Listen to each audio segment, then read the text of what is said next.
Job. Job chapter 1. There was a man in the land of Uz whose name was Job, and that man was perfect and upright, and one that feared God and eschewed evil. And there were born unto him 7 sons and 3 daughters. His substance also was 7,000 sheep, and 3,000 camels, and 500 yoke of oxen, and 500 she-asses, and a very great household, so that this man was the greatest of all the men of the east. And his sons went and feasted in their houses, every one his day, and sent and called for their 3 sisters to eat and to drink with them. And it was so, when the days of their feasting were gone about, that Job sent and sanctified them, and rose up early in the morning, and offered burnt offerings according to the number of them all. For Job said, "It may be that my sons have sinned, and cursed God in their hearts." Thus did Job continually. Now there was a day when the sons of God came to present themselves before the Lord. And Satan came also among them. And the Lord said unto Satan, "Whence comest thou?" Then Satan answered the Lord and said, "From going to and fro in the earth, and from walking up and down in it." And the Lord said unto Satan, "Hast thou considered my servant Job, that there is none like him in the earth, a perfect and an upright man, one that feareth God and escheweth evil?" Then Satan answered the Lord and said, "Doth Job fear God for naught? Hast not thou made an hedge about him, and about his house, and about all that he hath on every side? Thou hast blessed the work of his hands, and his substance is increased in the land. But put forth thine hand now, and touch all that he hath, and he will curse thee to thy face." And the Lord said unto Satan, "Behold, all that he hath is in thy power, only upon himself put not forth thine hand." So Satan went forth from the presence of the Lord. And there was a day when his sons and daughters were eating and drinking wine in their eldest brother's house. And there came a messenger unto Job, and said, "The oxen were plowing, and the asses feeding beside them, and the Sabaeans fell upon them, and took them away. Yea, they have slain the servants with the edge of the sword, and I only am escaped alone to tell thee." While he was yet speaking, there came also another, and said, "The fire of God is fallen from heaven, and hath burned up the sheep and the servants, and consumed them. And I only am escaped alone to tell thee." While he was yet speaking, there came also another, and said, "The Chaldeans made out 3 bands, and fell upon the camels, and have carried them away, yea, and slain the servants with the edge of the sword. And I only am escaped alone to tell thee." While he was yet speaking, there came also another, and said, "Thy sons and thy daughters were eating and drinking wine in their eldest brother's house. And behold, there came a great wind from the wilderness, and smote the 4 corners of the house, and it fell upon the young men, and they are dead. And I only am escaped alone to tell thee." Then Job arose and rent his mantle, and shaved his head, and fell down upon the ground, and worshipped, and said, "Naked came I out of my mother's womb, and naked shall I return thither. The Lord gave, and the Lord hath taken away. Blessed be the name of the Lord." In all this Job sinned not, nor charged God foolishly. Job chapter 2. Again there was a day when the sons of God came to present themselves before the Lord. And Satan came also among them to present himself before the Lord. And the Lord said unto Satan, "From whence comest thou?" And Satan answered the Lord and said, "From going to and fro in the earth, and from walking up and down in it." And the Lord said unto Satan, "Hast thou considered my servant Job, that there is none like him in the earth, a perfect and an upright man, one that feareth God and escheweth evil?" And still he holdeth fast his integrity, although thou movest me against him, to destroy him without cause. And Satan answered the Lord and said, Skin for skin, yea, all that a man hath will he give for his life. But put forth thine hand now, and touch his bone and his flesh, and he will curse thee to thy face. And the Lord said unto Satan, Behold, he is in thine hand, but save his life. So went Satan forth from the presence of the Lord, and smote Job with sore boils from the sole of his foot unto his crown. And he took him a potsherd to scrape himself withal, and he sat down among the ashes. Then said his wife unto him, Dost thou still retain thine integrity? Curse God and die. But he said unto her, Thou speakest as one of the foolish women speaketh. What? Shall we receive good at the hand of God, and shall we not receive evil? In all this did not Job sin with his lips. Now, when Job's 3 friends heard of all this evil that was come upon him, they came every one from his own place, Eliphaz the Temanite, and Bildad the Shuhite, and Zophar the Naamathite. For they had made an appointment together to come to mourn with him, and to comfort him. And when they lifted up their eyes afar off, and knew him not, they lifted up their voice, and wept. And they rent every one his mantle, and sprinkled dust upon their heads toward heaven. So they sat down with him upon the ground 7 days and 7 nights, and none spake a word unto him, for they saw that his grief was very great. Psalm 58. To the chief musician, Altaskith, Miktam of David. Do ye indeed speak righteousness, O congregation? Do ye judge uprightly, O ye sons of men? Yea, in heart ye work wickedness. Ye weigh the violence of your hands in the earth. The wicked are estranged from the womb. They go astray as soon as they be born, speaking lies. Their poison is like the poison of a serpent. They are like the deaf adder that stoppeth her ear, which will not hearken to the voice of charmers, charming never so wisely. Break their teeth, O God, in their mouth. Break out the great teeth of the young lions, O Lord. Let them melt away as waters which run continually.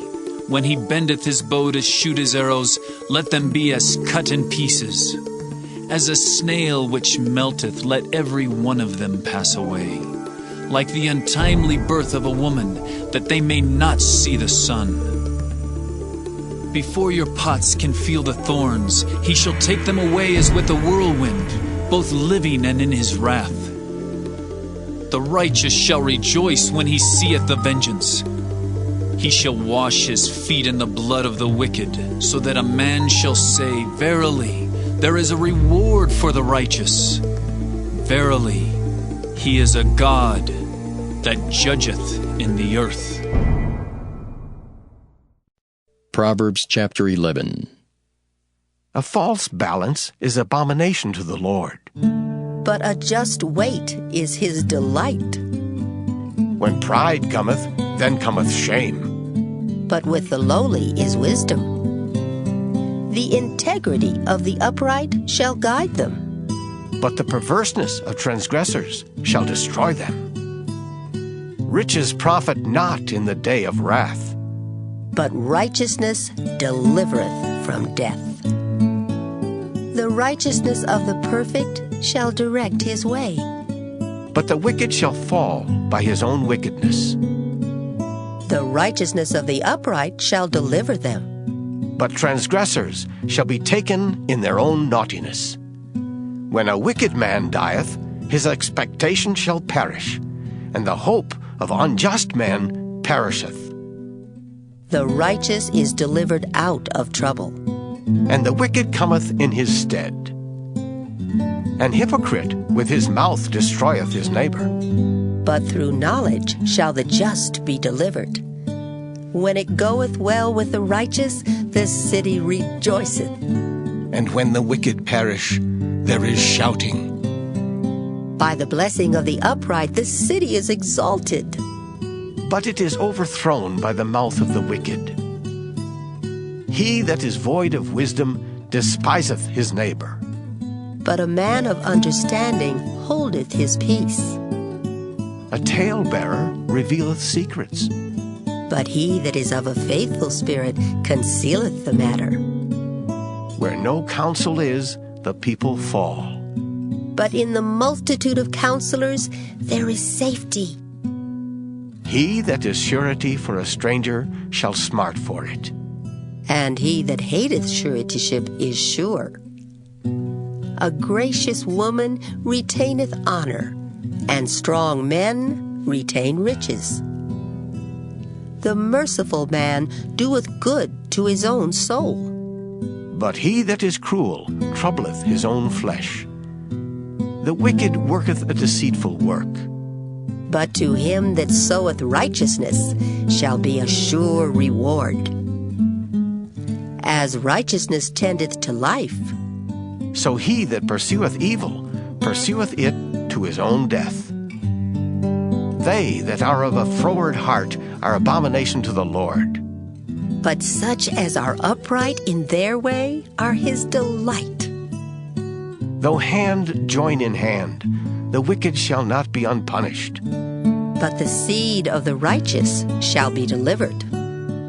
As a jewel of gold in a swine's snout, so is a fair woman which is without discretion. The desire of the righteous is only good, but the expectation of the wicked is wrath.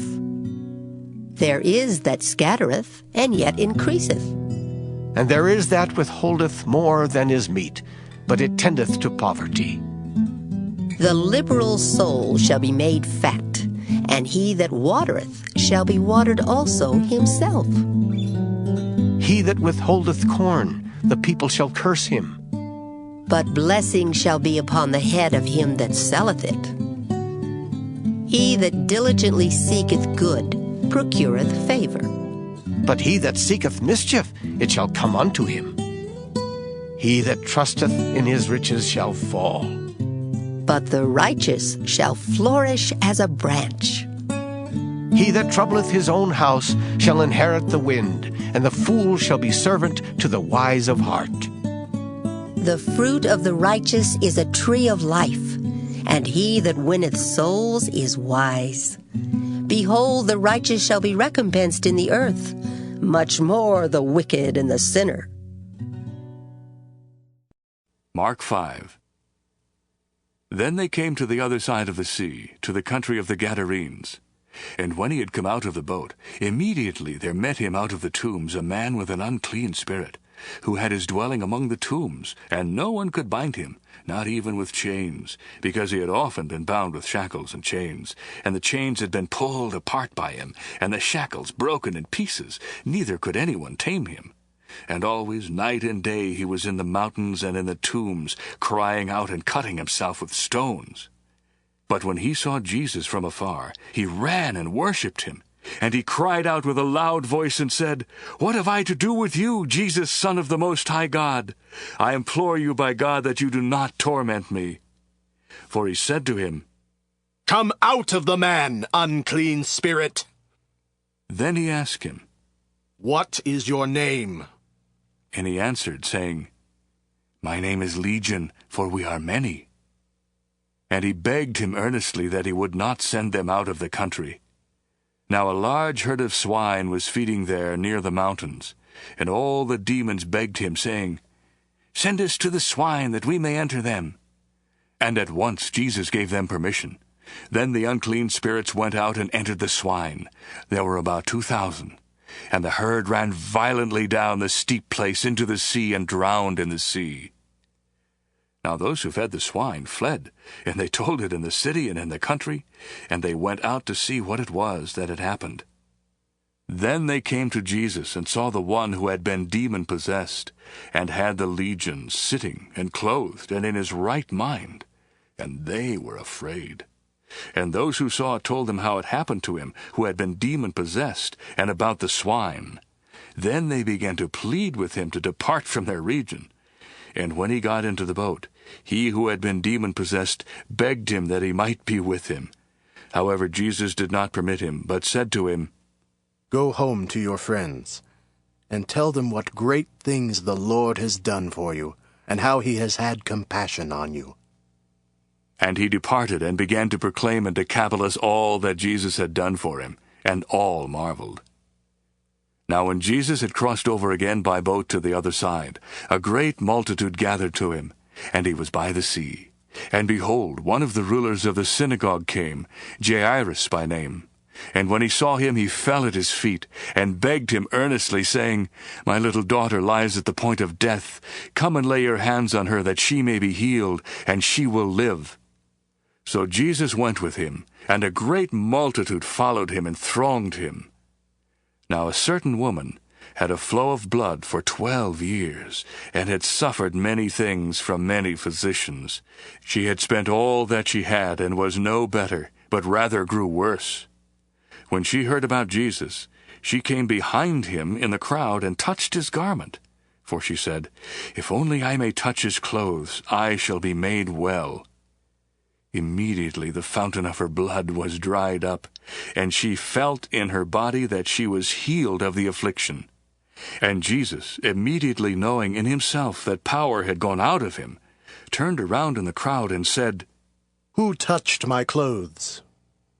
But his disciples said to him, You see the multitude thronging you, and you say, Who touched me? And he looked around to see her who had done this thing. But the woman, fearing and trembling, knowing what had happened to her, came and fell down before him and told him the whole truth. And he said to her, Daughter, your faith has made you well. Go in peace, and be healed of your affliction. While he was still speaking, some came from the ruler of the synagogue's house, who said, Your daughter is dead. Why trouble the teacher any further? As soon as Jesus heard the word that was spoken, he said to the ruler of the synagogue, Do not be afraid, only believe. And he permitted no one to follow him except Peter, James, and John, the brother of James. Then he came to the house of the ruler of the synagogue, and saw a tumult, and those who wept and wailed loudly. When he came in, he said to them, Why make this commotion and weep? The child is not dead, but sleeping. And they laughed him to scorn. But when he had put them all out, he took the father and the mother of the child and those who were with him, and entered where the child was lying. Then he took the child by the hand, and said to her, Talitha cumi, which is translated, Little girl, I say to you, arise. Immediately the girl arose and walked, for she was 12 years of age. And they were overcome with great amazement. But he commanded them strictly that no one should know it, and said that something should be given her to eat.